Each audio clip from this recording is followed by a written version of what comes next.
Le long délai pour obtenir une ambulance sur les lieux d'un incendie qui a coûté la vie à un petit garçon de 4 ans. Ça s'est passé en février dernier. Nicolas Vigneault, ce délai qui est dû à un répartiteur qui a omis de dire aux ambulanciers qu'il y avait quelqu'un à l'intérieur. Hein? Et c'était une information primordiale parce que en disant et en donnant cette information aux ambulanciers, bien, ça faisait passer l'appel qui était priorité 2 à ce moment-là en priorité 1. Et ce qu'on a appris dans cette enquête de l'Agence de la santé et des services sociaux qui vient tout juste de se terminer, c'est que le répartiteur en question a mis 8 minutes avant de transmettre cette information aux ambulanciers. Une information, je vous le répète, capitale. Et quand on demande au service 911 pourquoi on a mis tout ce temps, bien, semble-t-il que l'employé n'a pas pu fournir d'explication. On ne sait donc pas pourquoi aujourd'hui ça s'est passé comme ça. Tout ce qu'on nous dit, c'est qu'il y aura des sanctions contre l'employé fautif. Mais pour la famille du petit Antoine Caron qui a péri dans cet incendie, c'est un drame. On est frustré et on demande des réponses. Comme on n'a pas de réponse, maintenant on songe à poursuivre les services d'urgence. Je vous dirais que dès le départ, on avait conclu qu'il n'y aurait pas de poursuite. Je peux vous dire aujourd'hui qu'on va probablement se revoir. Est-ce qu'on a indiqué quand est-ce qu'on allait déposer ces poursuites? Les démarches ont été amorcées au cours de la journée. Donc, évidemment, ça va se faire au cours des prochaines semaines. Il y a des éléments à vérifier, à savoir s'il y a des motifs pour poursuivre. Mais une chose est certaine, on est très amer du côté de la famille du petit Antoine Caron qui est mort dans cet incendie. Au revoir, Nicolas. Au revoir. C'était une sur la voie ferrée. C'était ce matin à Bécancour. C'est le moyen qu'ont choisi les grévistes de l'aluminerie ABI pour empêcher le train de marchandises de livrer le matériel à l'usine. Il y a une quarantaine de grévistes bien installés sur la voie ferrée qui ont fait rebrousser chemin au convoi ferroviaire qui a attendu le départ des travailleurs pour appliquer. Les grévistes continuent de prétendre qu'ABI a recours à l'ESCAB malgré les ordonnances de la Commission des relations de travail. Après la pause, le témoignage d'une journaliste qui vit parmi des scènes d'apocalypse en Haïti. Il y en a des cadavres dans des sacs en plastique.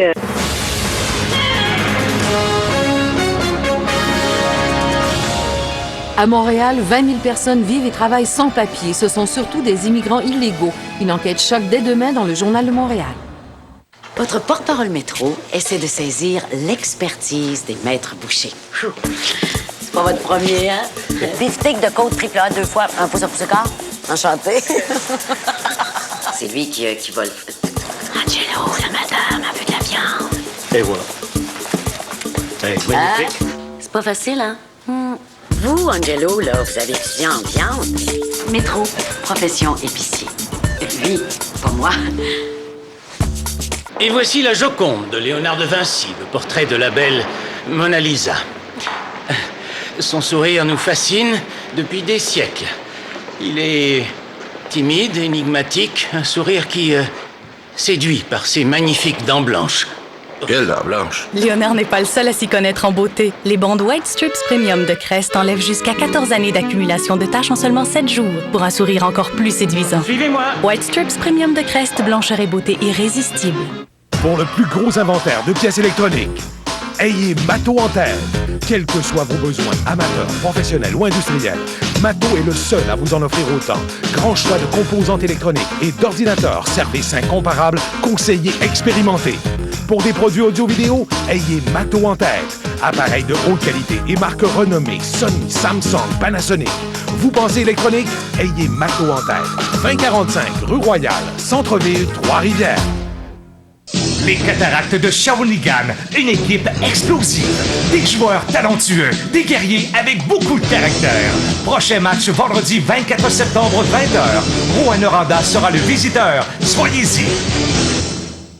Votre concessionnaire JL Nadeau de Nicolet vous invite à rester à l'écoute pour le bulletin TVA de 17h. Visitez leur site internet au www.jlnadeauauto.qc.ca pour un grand choix d'auto et de camions usagés. JL Nadeau, votre concessionnaire Chrysler Dodge et Jeep à Nicolet. Vous pourriez bientôt conduire une voiture emballante grâce à une télé emballante. Regardez la nouvelle programmation de TVA tous les jours, surveillez les indices XRS et mentionnez-les en appelant au 1-900-870-2424. Vous pourriez gagner la puissante Corolla XRS 2005 de Toyota, tout équipée et prête à vous emballer. Avec Toyota et TVA, le divertissement et l'émotion, c'est en temps que ça se passe. Julie et Jean-François soir veulent se marier. Ils sont ensemble depuis 3 ans et ils s'aiment à la folie. Julie! Je t'aime! Il y a tellement une grosse communication dans ce couple-là, je peux compter sur les doigts de ma main les fois qu'ils se sont chicanés. Une chance. Moi, dans ma tête, je suis mariée. Mais ils devront d'abord se soumettre à des épreuves qui mettront leur couple à dure épreuve. Pour le meilleur et pour le pire, dès le 3 octobre à TVA. Banque Laurentienne, commanditaire officiel de l'émission Pour le meilleur et pour le pire. 17h24, le commentaire de Claude Poirier. Claude qui revient ce soir sur le travail des pompiers d'hier dans cet incendie de l'Est de Montréal. Les pompiers, vous les avez entendus tantôt, qui se défendent aujourd'hui d'avoir tout fait en leur pouvoir.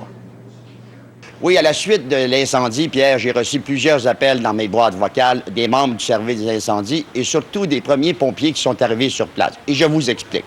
J'ai dit hier dans mon commentaire que s'il y avait eu l'échelle du 440 sur les lieux, ça aurait peut-être aidé le pompier à combattre l'élément destructeur et je veux m'expliquer. Parce qu'aujourd'hui, j'ai parlé avec 2 pompiers, dont celui qui était responsable de l'échelle 444 qui se trouvait à Dollard-des-Ormeaux. Et lui m'expliquait ceci. Lorsque l'appel est entré, et que les pompiers ont quitté la caserne Pierre de Coubertin. Lorsque les pompiers arrivent sur les lieux et qu'il manque une échelle, il manque 3 ou 4 pompiers dès le début. Et quand on sait, Pierre, qu'au début, la priorité des pompiers, c'est d'aller faire l'évacuation des personnes qui se trouvaient à l'intérieur. J'ai également parlé avec d'autres pompiers qui sont entrés les premiers dans l'appartement. Ils accompagnaient le père de cet enfant qui est décédé. On m'a dit que la chaleur était intense, le feu courait, il y avait énormément de fumée. Et les premiers pompiers qui sont arrivés sur les lieux m'ont dit la même chose. C'est sûr que si on avait été plus nombreux, ça aurait peut-être aidé dans le but de localiser l'enfant. On sait que le père a fait une déclaration en fin de journée hier disant que même si l'ambulance était arrivée un peu plus tôt, probablement que l'enfant serait décédé. Moi, je l'ai dit et je le répète, il faut qu'il y ait une enquête du commissaire des incendies pour connaître tout ce qui s'est passé dans cette affaire. On sait que le service d'incendie a admis hier en conférence de presse qu'il s'agissait d'une erreur humaine. D'autres commentaires des pompiers, on trouve étrange le silence de l'Association des pompiers de Montréal qui représente ces pompiers-là syndiqués. Et on me disait, entre autres, qu'il semble y avoir un malaise au niveau de l'état-major de l'association. Et même, il y a certains pompiers qui vont très loin en me disant, Pierre, il semble que certains membres de l'exécutif de l'Association des pompiers de Montréal, on se pose la question suivante, est-ce qu'on couche avec la direction du service des incendies? Alors moi, je pense, pour connaître toutes les circonstances qui s'est passées dans cet incendie qui malheureusement a coûté la vie à un enfant de 9 ans, il faut qu'il y ait une enquête publique pour savoir la vérité dans ce dossier-là. Merci, Claude. On va retrouver cette fois Maxime Landry. Il est dans le quartier Villeray. Vous avez vu ce quartier à Montréal où spontanément, il y a des gens d'une agence de voyage et du personnel là-bas et qui ont été touchés par ce drame en Haïti et qui ont décidé de recueillir des dons. Et ça répond très bien. Hein? Ça répond très bien. Regardez ça, Pierre. Une palette pleine de denrées. On voit du riz, du café, des noix, du sucre. Ça, c'est arrivé au cours des